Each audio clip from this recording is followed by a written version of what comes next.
Hello friend, welcome to my YouTube channel Saptarang Jeevan के। प्रणाम आप सभी को। कैसे हैं आप सभी? आशा करती हूँ कि आप सब बहुत अच्छे होंगे। दोस्तों, आज का हमारा प्रसंग है संपत्ति का असली हकदार कौन। आज का अमृत।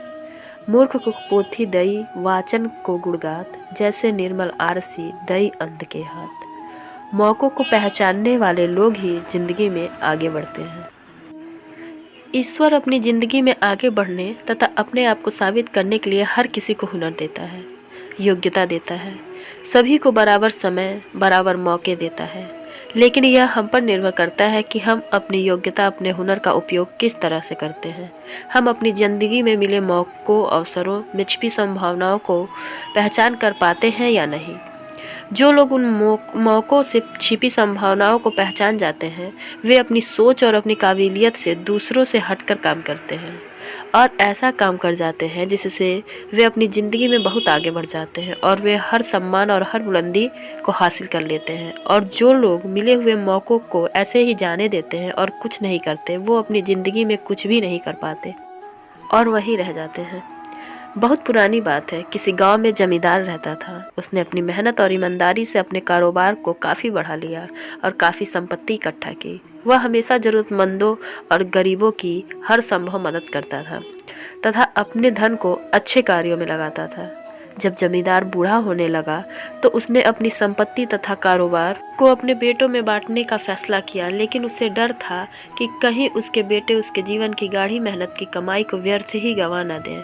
उसने फैसला किया कि तीनों में से जो भी बेटा उसकी संपत्ति तथा कारोबार को आगे बढ़ाने में लायक होगा तथा अपनी संपत्ति को अच्छे कार्यों में लगाएगा, वो ही उसकी संपत्ति का वारिस होगा। लेकिन वह अपनी संपत्ति किसे दे, ये उसे कुछ समझ नहीं आ रहा था।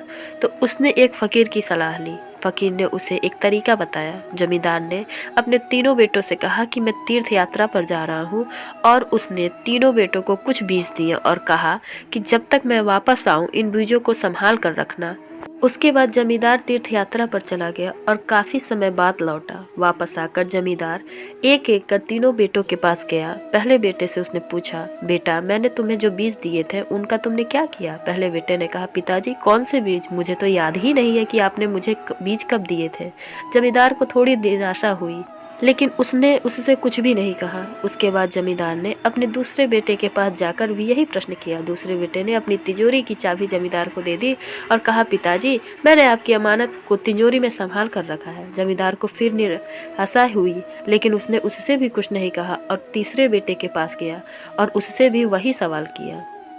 तीसरे बेटे ने कहा, पिताजी, आपको मेरे साथ कहीं चलना होगा। दोनों थोड़ी दूर चले तो सामने एक बगीचा था। तीसरे पुत्र ने कहा, पिताजी, ये रहे आपके बीज। मैंने आपके दिए हुए बीजों से एक सुंदर बगीचा तैयार कर दिया। ये देखकर जमींदार का दिल खुशी से झूम उठा और उसने खुश होकर अपनी सारी संपत्ति अपने तीसरे बेटे के नाम कर दी। जमींदार के तीनों बेटों को बराबर बीज मिले, बराबर मौका मिला तथा अपनी सोच और काबिलियत को दिखाने के लिए समय भी बराबर मिला। लेकिन तीनों में से दो बेटों ने उस मौके को पहचाना नहीं और उसे ऐसे ही गंवा दिया, जबकि तीसरे बेटे ने अपनी सोच और काबिलियत से उन बीजों से एक सुंदर बगीचा तैयार किया। जिंदगी के हर मोड़ पर हमें मौके मिलते रहते हैं, चाहे सुख हो दुख हो। हर एक परिस्थिति में हमें ज़िंदगी में एक नई संभावना तलाश करने के लिए कहती है। बस अगर हमने वो संभावना तलाश ली या उन मौक़ों को पहचान लिया, तो फिर हमें ज़िंदगी में आगे बढ़ने से कोई नहीं रोक सकता। हमें हमारी मंजिल तक पहुँचने के लिए नए नए रास्ते अपने आप मिलने लगेंगे।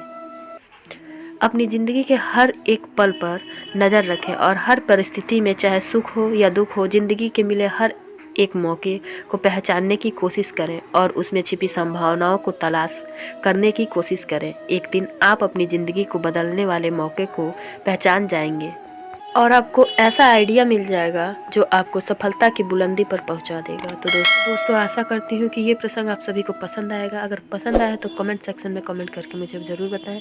Thank you for watching my video on my YouTube channel. Keep smiling. Please like, share and subscribe my channel. मेरी और भी ऐसी वीडियोज़ के लिए बने रहे मेरे चैनल सप्तरंग जीवन।